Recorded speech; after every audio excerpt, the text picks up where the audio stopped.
साहब से गुजारिश करता हूं कि पार्टी का मैनिफेस्टो बनाया गया है, उस मैनिफेस्टो का जो है तो इस मौके पे यहां पर इजरा किया जाए।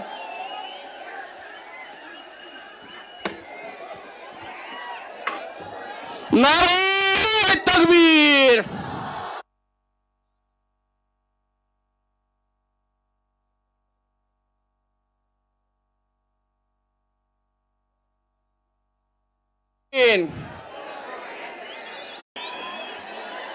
औज़ु बिल्लाहि मिनश शैतानिर रजीम, बिस्मिल्लाहिर रहमानिर रहीम। देखकर मेरे जुनून को नाज़ फरमाते हुए, देखकर मेरे जुनून को नाज़ फरमाते हुए मौत शर्माती है मेरे सामने आते हुए।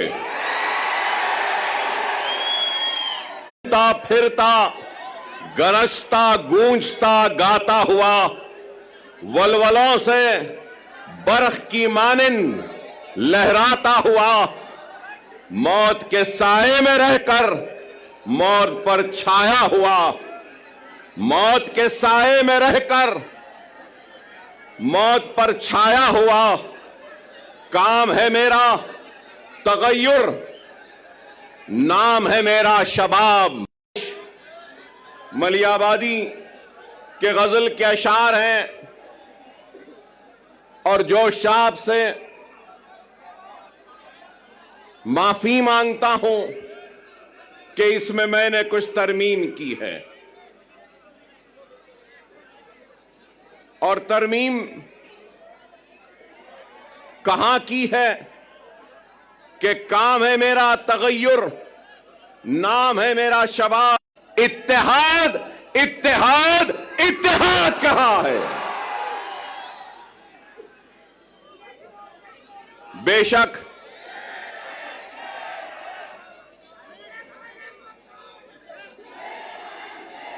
माफ करना, मुझे यह नारा पसंद नहीं। मैं शेर नहीं हूं, जूतियों का दूल हूं। मैं शेर ना हूं, ना मुझे शेर बनना है। 10 साल पहले भी अगर महाराष्ट्र का रुख किया था तो आपको शेर बनाने के लिए रुख किया था। क्या शेर बनना है? शेर बनना है। सुन्नते रसूलुल्लाह को अपने जिंदगी का हिस्सा बना लो। यतीमों के सर पर हाथ रखो, बेवाओं की मदद करो, जुल्म के खिलाफ आवाज बुलंद करो और दुनिया तुम्हें शेर कह के पुकारेगी। आसान। 10 साल पहले भी इत्तेहाद के पैगाम को लेकर आया था। उस इत्तेहाद के जरिए नाइंसाफियों को इंसाफ में बदलना चाहता था, हक तलफी को हक में तब्दील करना चाहता था, नाइंसाफी को इंसाफ में बदलना चाहता था और हाथे पे तिलक लगाने वाले का है, सर पे पगड़ी बांधने वाले का है, उतना ही ये मुल्क चेहरे पे दाढ़ी रखने और सर पे टोपी पहनने वाले का भी है। यही पैगाम था और यही कोशिश थी जिसको लेकर हम आगे बढ़े थे। 2014 में मैंने अपनी गाड़ी में तय किया था, अपनी जान को हथेली में रखकर डराया गया, धमकाया गया, लेकिन न डरे न घबराए, बेखौफ होकर बेबाकी के साथ इज़ारे हक को बयान किया और सिर्फ आपसे अगर इल्तिजा की और इत्तेहाद कहा। मैं ये भी याद दिलाऊं कि अकबरुद्दीन ओवैसी 10 साल पहले भी अगर आया था तो इत्तेहाद के लिए आवाज को उठाई थी, दरख्वास्त की थी, तो अपने इस शेरवानी के दामन को फैलाकर अपने कलमगो भाइयों के सामने यही कहा था कि ये इत्तेहाद का भिखारी आया है, तुम अपने इत्तेहाद की खैरात मेरे दामन में डाल दो।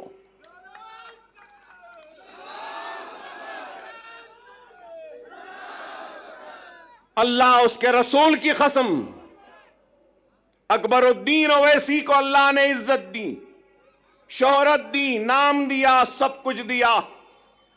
लेकिन एक बात कहूंगा, आखिर का अगर कोई लीडर है तो वह अकबरुद्दीन ओवैसी है। ना पहले बड़ा बनने की ख्वाहिश थी, ना आज है। मैं तो सबसे छोटा हूं, आप सब मुझसे बड़े हैं और आप इनसे भी बड़े हैं। और इनके बाद और आपके बाद में मैं हूं। इस चीज को, क़यादत एक अजीम जिम्मेदारी है और सदक़े दिल और बेगर्ज होकर जो खिदमत करेगा तो अल्लाह उसकी क़यादत में इस्तेहकाम और मजबूती देगा। क्योंकि मुझे मेरे वालिद और सालारी मिल्लत ने मुझसे कहा, गर्ज वाले की तकलीफ का एहसास होगा, जब तुम्हारी क़यादत में गर्ज आ जाएगा तो फिर वह क़यादत मजबूत नहीं हो सकती। खुदारा इस बात को समझो, मिल्लत की फलाह व बहबूद, मिल्लत की तरक्की, मिल्लत की खुशहाली के लिए अपने जात की खुशियों की कुर्बानी देनी होगी। अगर बगैर किसी मफाद से अगर कोई आगे बढ़ता है तो अल्लाह सुब्हानहू व तआला उसको कामयाबी व कामरानी अता करता। अगर आज मैं यहां खड़ा हूं तो लोग समझेंगे कि 10 बरस बाद अकबरुद्दीन ओवैसी यहां आया है, तो याद दिलाना चाहता हूं, 10 बरस हमारे मालेगांव के एमएलए साहब नहीं थे, मुफ्ती साहब नहीं थे। 10 बरस पहले हमारे धुलिया के एमएलए नहीं थे। अरे मैं क़यादत बनाने आया था, क़यादत बनी, महाराष्ट्र की बागोदौड़ इन जिम्मेदार हाथों के हवाले किया और इन जिम्मेदार हाथों ने इस क़यादत को आगे बढ़ाने की, ले जाने की। और आज 10 बरस बाद अगर आया हूं तो इस क़यादत को मजबूत करते हुए इनको आगे बढ़ाकर इनके पीछे मजलिस के झंडे को थामने के लिए आया हूं। अकबरुद्दीन ओवैसी को कभी किसी चीज की ख्वाहिश व हसरत नहीं। आपकी सरजमीन से आओ काबिल नौजवानों से दरखास्त है, नेक लोगों से दरखास्त है, वुकलाओं से, डॉक्टरों से, इंजीनियर से, मिल्लत का दर्द रखने वालों से इल्तिजा है, आओ, जज्बे को लेकर आओ, दियानत के साथ आओ, इखलास के साथ आओ, खुलूस के साथ आओ। मैं अपनी कुर्सी पर जिंदगी में, जमाती जिंदगी में शख्सियतों की अहमियत नहीं होती, याद रखो। शख्सियतें आती रहेंगी, जाती रहेंगी, जमात कायम व दायम रहेगी। जमात की अहमियत है, अकबरुद्दीन ओवैसी की भी अहमियत नहीं है, जमात की अहमियत है। और ये इत्तेहाद की अहमियत है। अगर ये इत्तेहाद है, जमात नहीं तो फिर कुछ भी नहीं। खुदारा समझो, आज इंतखाबात का वक्त है। इंतखाबी मैदान में कई जमातें हैं, हजारों जमातें मैं कहूंगा, और शायद मैं गलत ना हूं तो विड्रॉयल के बाद करीब 4000 से जायद उम्मीदवार अपनी 10 साल पहले बीजेपी थी, शिवसेना थी और राष्ट्रवादी कांग्रेस थी, कहीं पर समाजवादी पार्टी भी थी। लेकिन आज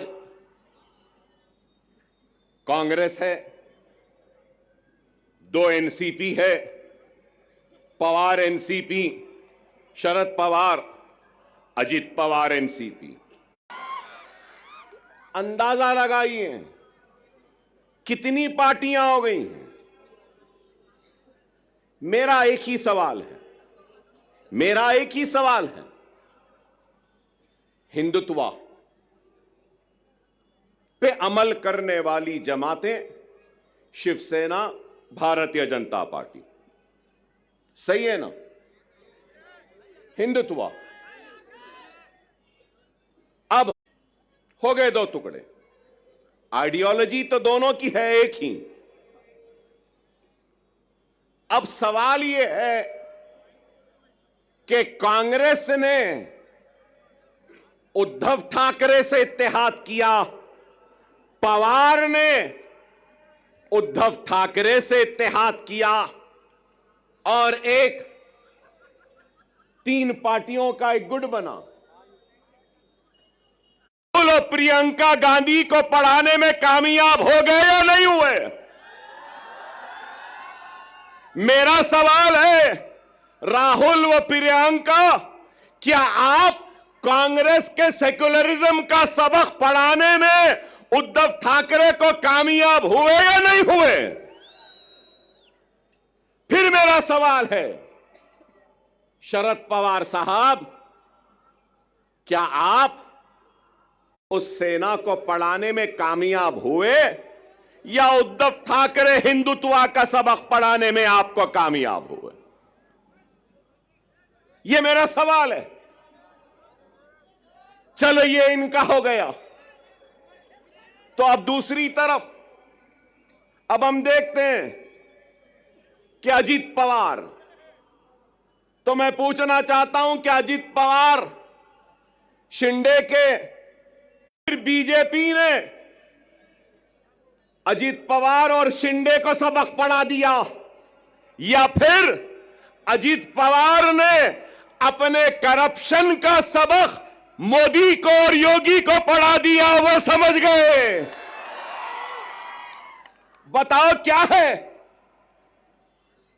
कहां है आइडियोलॉजी, कहां है बुनियादी उसूल? अरे इनके पास, इनको गद्दी चाहिए, इनको तख्त चाहिए, लेकिन हम क्या समझते हैं? जो लोग ये समझ रहे हैं कि मजलिस इत्तेहादुल मुस्लिमीन वो इम्तियाज जलील औरंगाबाद से नाकाम हो गए और वो कामयाब हो गए, तो उन अहमकों को, उन नादानों को, उन नासमझों को ये कहना चाहता हूं, मजलिस बातें वो नहीं जो जीते और जमीन को फतेह कर ले। हकीकी फातेह वो होता है जो दिलों को जीतता है और दिलों को फतेह करता है। हमारा काम दिलों को जीतना है, दिलों को फतेह करना है। हमारा काम इख्तिदार के कुर्सियों पर बैठकर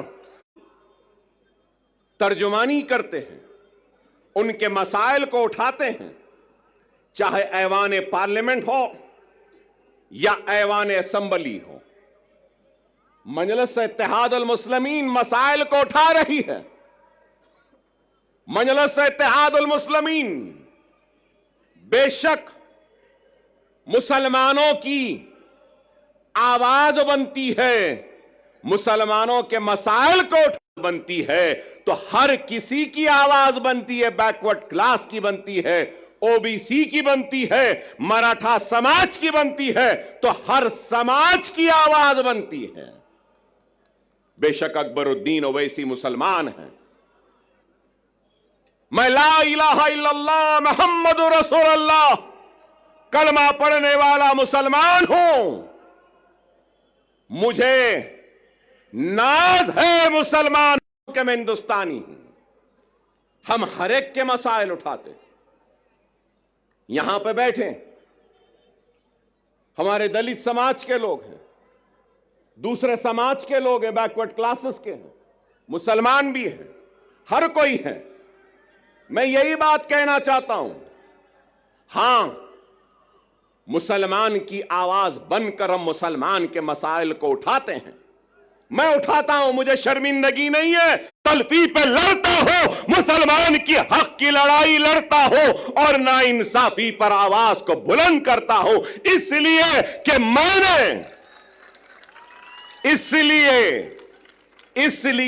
मैंने दस्तूर पर हल्फ लिया है। बहैसियत रुकने असेंबली अवामी नुमाइंदे मेरी जिम्मेदारी है कि मैं सबसे पीछे वाले को आगे लाऊं। क्या लीडर की यह जिम्मेदारी नहीं? क्या कोई ये इस बात से इनकार कर सकेगा कि हिंदुस्तान की सबसे बड़ी अक़लियत मुसलमान रोजी रोटी, कपड़ा, मकान, तालीम, खुशहाली में सबसे पीछे है? और आज हमारी कोशिश वो पीछे जो मुसलमान है उसको आगे लाए। आ जाएगा तो अगर पीछे ब्राह्मण रहेगा तो उस ब्राह्मण को भी आगे लाने का काम हम करेंगे, क्योंकि हमने दस्तूर पे हलफ लिया है। पिछड़ों को, कमजोरों को आगे बढ़ाना हमारी जिम्मेदारी है। यह हमारी सोच है। लेकिन हमारी सोच को मीडिया हाउसेस, अभी इम्तियाज जलील साहब ने मुझसे कहा कि इनके साथ साथ वो आपके दोस्त आए हैं, हमको बताते हैं कि हम भड़काऊ भाषण देते हैं। भड़काऊ नहीं देते, हम हक बयान करते हैं। वो अलग बात है कि हमारी हक बयानी का जवाब इनके पास नहीं होता तो उसको भड़काऊ बना देते हैं।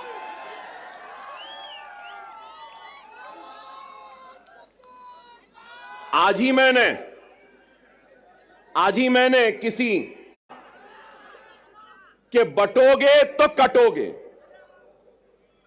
लोग काफी एतराज कर रहे हैं उस बात पर, मगर मैं ये कहूंगा, बीफ के नाम पर, मॉब लिंचिंग के नाम पर, घर वापसी के नाम पर, सर पे टोपी पहनने के नाम पर, दाढ़ी पालने के नाम पर जो तुम से, क्या यह मुल्क को कमजोर नहीं कर रही है? इसका जवाब दो मुझे। अगर हिंदू और मुसलमान को तुम लड़ाओगे, हिंदू और मुसलमानों को नफरत कराओगे, तो क्या यह मुल्क को कमजोर करने के बराबर नहीं है? और अगर मैं कह रहा हूं, मैं अकबर ओवैसी मुसलमान, मैं कह रहा हूं नरेंद्र मोदी, ऐ योगी, जितना तेरा हिंदुस्तान है उतना मेरा भी हिंदुस्तान है।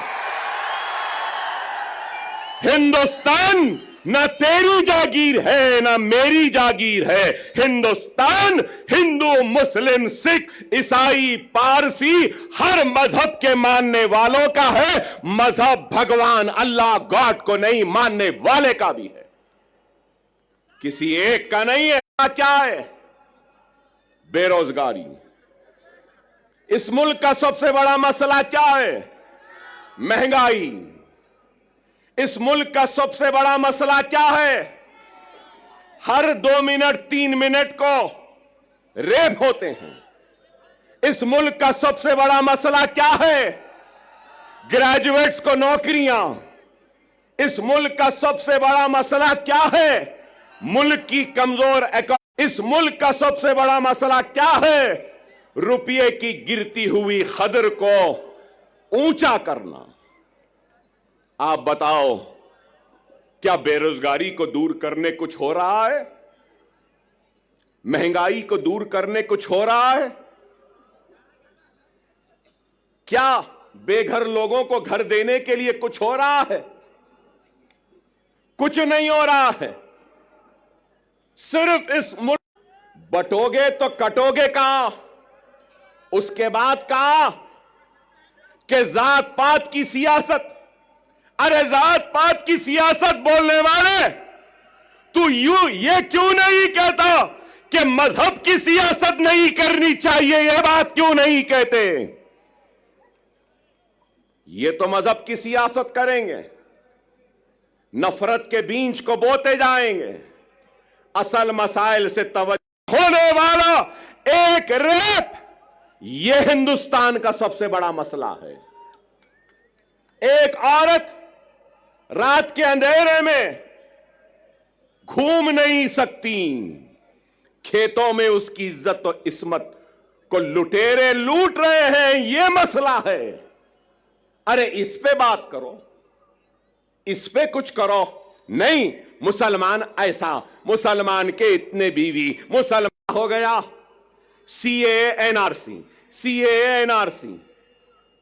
पार्लियामेंट में थे इम्तियाज जलील साहब, हर मसले पर। अरे आप बताओ, आज मैं यहां खड़े होकर कह रहा हूं, जिम्मेदारी के साथ कह रहा हूं, मजलिस इत्तेहाद अल मुस्लिमीन के एक जिम्मेदार लीडर की हैसियत से कह रहा हूं और यह ऐलान कर रहा हूं, उनके लीडर, मैं उनसे कहूंगा, हमारा पूरा साथ आपके साथ है, हमारा पूरा ताउन आपके साथ है। हम पूरी कोशिश करेंगे, मगर उसके साथ साथ मैं ये भी कहूंगा, इत्तेहाद होता है ना, तो इत्तेहाद बैनुल मजलूमीन होना चाहिए। इत्तेहाद मुसलमान है। हिंदुस्तान में जुल्म का शिकार अगर कोई है तो वो दलित है। हिंदुस्तान में जुल्म का शिकार अगर कोई है तो वो पसमानदा तबकात है। चलो आओ, मराठा, दलित और मुसलमान इत्तेहादुल बैनुल मजलूमीन बन जाते हैं और अपने जुल्म के खिलाफ आवाज को बुलंद करते हैं।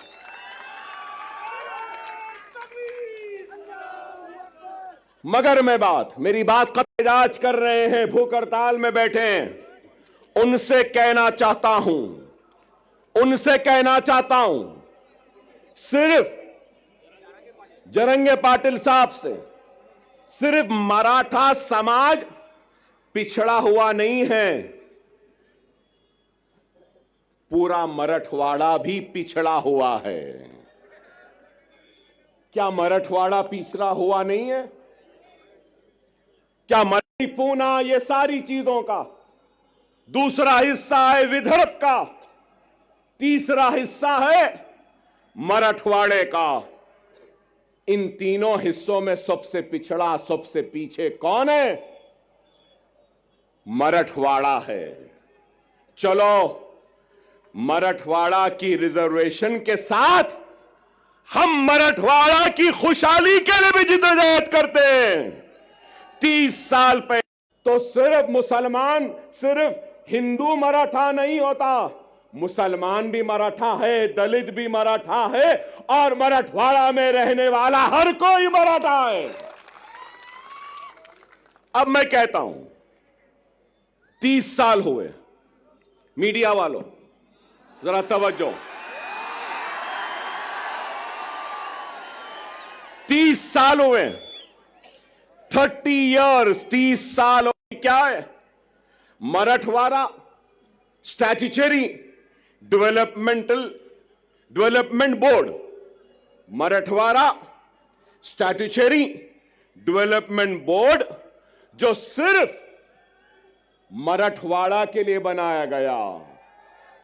कागज पे तो है, पैसा नहीं है, कुछ नहीं देते। चलो मराठों के रिजर्वेशन के साथ, क्या तैयार हो? क्या तैयार हो? मराठवाड़ा का किसान खुदकशी कर रहा है। मराठवाड़ा के लोग पानी के लिए तरस रहे हैं। मराठवाड़ा के लोग दवाखानों के लिए तड़प रहे हैं। दवाखाने नहीं है, 100-100, 200-200 किलोमीटर को जाना पड़ता है पूरे मराठवाड़ा में। आज का इंतजाम आज है या नहीं बताओ? क्या नाम के बदलने से रोजी मिल जाएगी? क्या नाम के बदलने से रोटी मिल जाएगी? क्या नाम के बदलने से किसानों की खुदकशी रुक जाएगी? क्या नाम के बदलने से पानी की प्यास मिट जाएगी?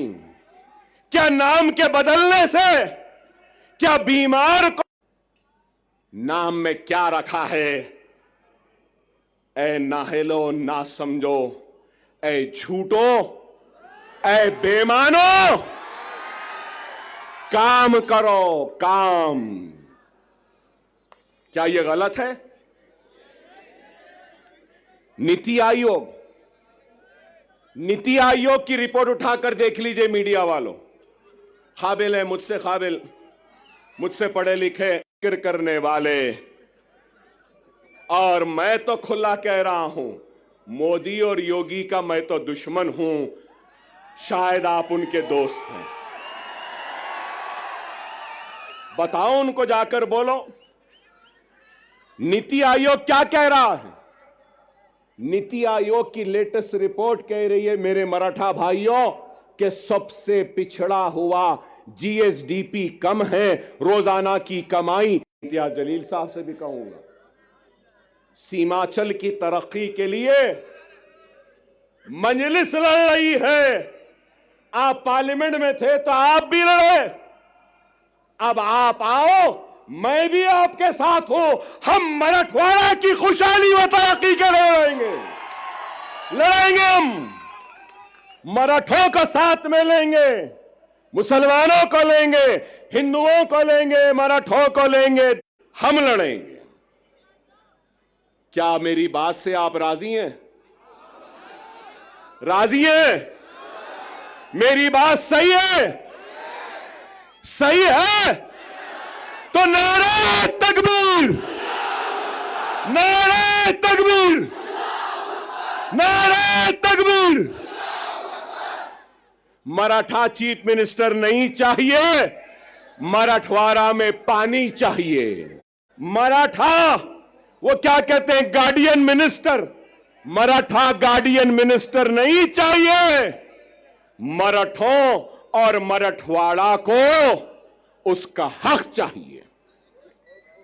ये हम चाहते हैं, ये हमारी सोच है, ये हमारी फिक्र है।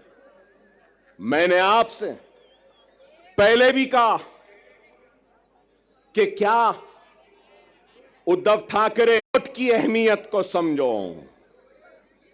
यहां मौजूद सारे लोगों से कहूंगा कि जमहूरियत के जश्न, ये इलेक्शन में तुम्हारी सबसे बड़ी अगर कोई ताकत है तो याद रखो, वो तुम्हारा वोट है। वोट का सही इस्तेमाल करो। अगर वोट का गलत इस्तेमाल करोगे तो नहीं मालूम क्या गारंटी है। पूरी गारंटियों का दौर चल रहा है। हमारे पास भी 6 गारंटी आई, कर्नाटक में भी गारंटी आई, हरियाणा में भी गारंटी आई। मिस्टर मोदी ने कहा कि मोदी की गारंटी, वाह वाह, ठीक है भाई, वहां भी गारंटी, यहां भी गारंटी, इनकी भी गारंटी, उनकी भी गारंटी, चाय वाले की भी गारंटी।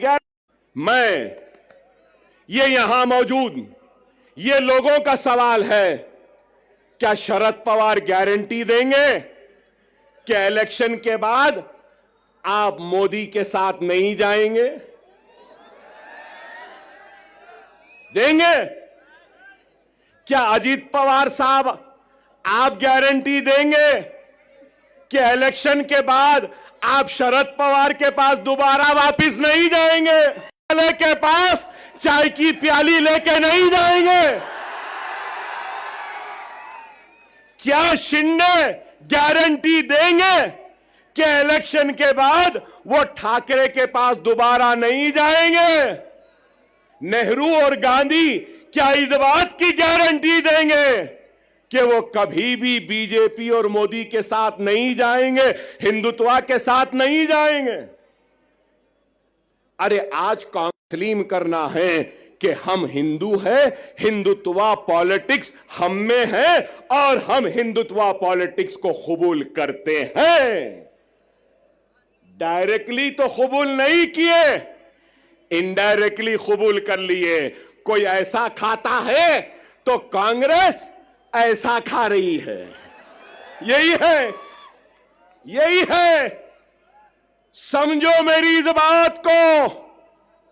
आवाज है, राव की आवाज है, रेड्डी की आवाज है, पाटिल की आवाज है, पटेल की आवाज है, गांधी की आवाज है, पवार की आवाज है, हर किसी की आवाज है। अगर आवाज नहीं है तो ला इलाहा इल्लल्लाह मुहम्मदुर रसूलुल्लाह कलमा पढ़ने वाले की आवाज नहीं है।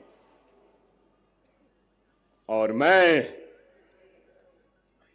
इस सियासी शोर-ओ-गुल में जोरदार नारा लगाने के लिए आया हूं, अपनी जात के लिए नहीं आया हूं। मैं तुम्हारी इज्जत के लिए आया हूं, तुम्हारे वक़ार के लिए आया हूं, तुम्हारे वजूद का एहसास दिलाने के लिए आया हूं कि हम जिंदा हैं, हम मुर्दा कौम नहीं है। तुम जिंदा कौम हो। अगर तुम जिंदा कौम हो तो उठो, उठो। तो याद रख लो तुम्हारा वजूद खतरे में है। यही जोश, यही वलवला, यही उठना 20 तारीख का दिन है। उठोगे ना? उठोगे ना?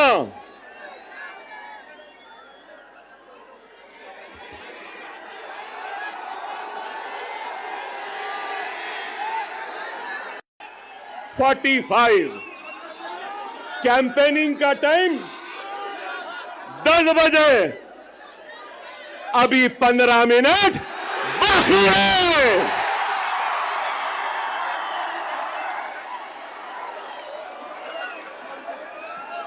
अरे भाई 15 मिनट बाकी है, सब्र करिए। ना वो मेरा पीछा छोड़ती है ना मैं उसका। नारे तकबीर, नारे तकबीर। अल्हम्दुलिल्लाह, अल्हम्दुलिल्लाह। खुदारा मेरी बात को समझो, वक्त नाजुक है। हमारा सबसे अव्वलीन फरीजा क्या है? क्या है? महाराष्ट्र में टिकस देना, हराना है। उसके साथ हमारी जिम्मेदारी है। जहां जहां हमारे नुमाइंदे हैं, हमको अपने नुमाइंदों को भी कामयाब करना है। मैं आपके जोश की कदर करता। जोश है और होश नहीं तो वो कौम कामयाब नहीं होती। वही कौम कामयाब होती है जिस कौम के पास जोश भी होता है और होश भी होता है। थोड़ी देर सुन लें, अपनी बात को खत्म करूंगा। 12 मिनट है। मेरा पैगाम है तुमसे कि हिंदुस्तान के तुम किराएदार नहीं, तुम हिंदुस्तान के बराबर के शहरी हो और तुम्हारे हक की लड़ाई लड़ने के लिए आया हो। तुम्हारा ताउन चाहिए, तुम्हारी दुआएं चाहिए, तुम्हारा साथ चाहिए, तुम्हारा जोश साथ चाहिए, तुम्हारा होश चाहिए। क्या ताउन दोगे? तो मजलिस इत्तेहादुल मुस्लिमीन से किसी भी वजह से दूर होने वाले हर फर्द, हर मर्द, हर खवातीन, हर कायद से अपील करता हूं कि आओ इस जमात में आ जाओ, वापिस आ जाओ। ये जमात तुम्हारी भी है, ये तुम्हारी थी। मजलिस का चाहने वाला किसी वजह से नाराज है, किसी वजह से दूर है, तो अकबरुद्दीन ओवैसी यहां खड़े होकर अपनी जमात और अपने इन कायदीन की तरफ से मैं माफी चाहता हूं, मगर ये कहना चाहता हूं कि खुदारा अपनी जात के लिए, अपने खुद के न खुदारा आओ, हम अपने कुर्सियां तुमको देने तैयार। बहुत से उलमा, मशाइखीन, वुकला, डॉक्टर्स, इंजीनियर, रोजमर्रा की मजदूरी करने वाला एक मजदूर, मैं उससे अपील करता हूं कि आ जाओ। ये वक्त है, ये वक्त है 2 मिनट की खामोशी।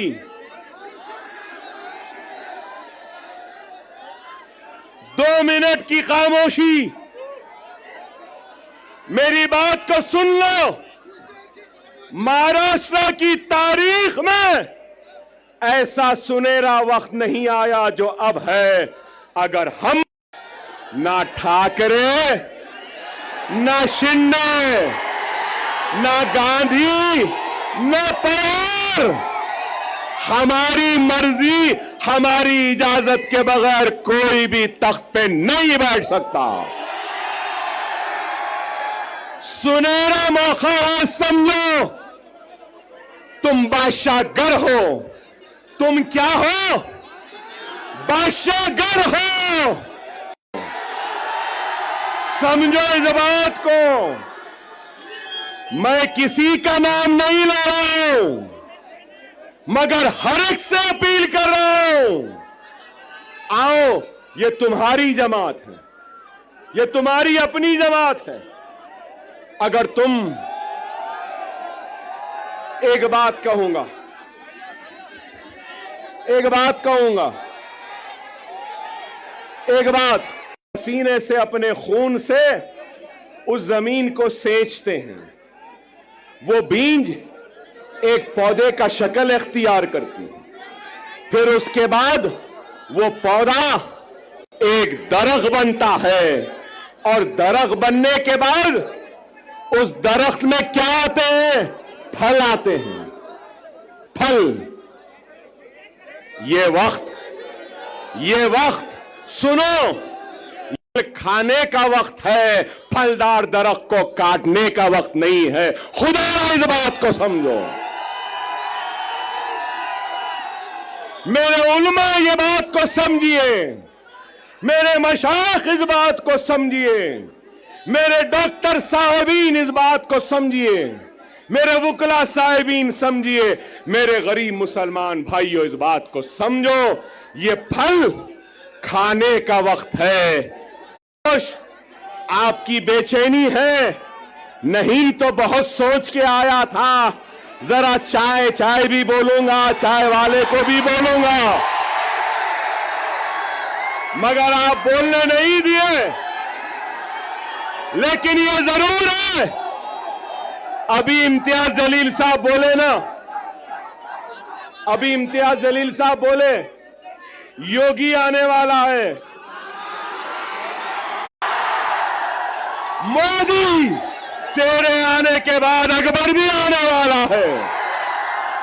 हम जवाब देंगे, जिंदगी गुजर गई चाय बनाने में, लेकिन चाय क्या होती है, कैसी बनती है। चाय चाय चाय की पत्ती, चाय की केतली, चाय का पानी, चाय का चूल्हा, चाय चाय चाय। हम बोलेंगे 20 तारीख को पतंग पतंग पतंग। आखिरी अहम बात, 10 साल के बाद आया था, अल्हम्दुलिल्लाह जोश तो आज भी है बाकी। 10 साल बाद आया, लेकिन वलवला आज भी बाकी है। 10 साल बाद आया, मगर तुम्हारे महाराष्ट्र की सियासत में इम्तियाज जलील और दूसरों के साथ अकबरुद्दीन ओवैसी भी अब खांधे से खांधा मिलाकर खड़ा रहेगा। औरंगाबाद हो, नांदेड़ हो, उस्मानाबाद हो या शोलापुर हो या मुंबई हो, अब अकबरुद्दीन ओवैसी आता रहे। मैं 6 इलेक्शन जीत गया। कितने? 6। अब 30 बरस होते हैं। मगर आपसे कहूंगा, आप इस इलेक्शन में मजलिस के साथ साथ इम्तियाज जलील और नासिर साहब के साथ और हम आपकी हर तकलीफ में अकबर ओवैसी आएगा, आपके हर दुख में आएगा, आपके साथ रहेगा इंशाअल्लाह ताला। हम 20 तारीख को आसमान में सिर्फ पतंग पतंग पतंग पतंग पतंग पतंग पतंग रहेगी। नारा तकबीर। हम सब एक हैं, हम सब एक हैं और हम सब एक रहेंगे। औरंगाबाद हमारा था, हमारा है, हमारा रहेगा। वाखिर दार अल्हम्दुलिल्लाह रब्बिल आलमीन।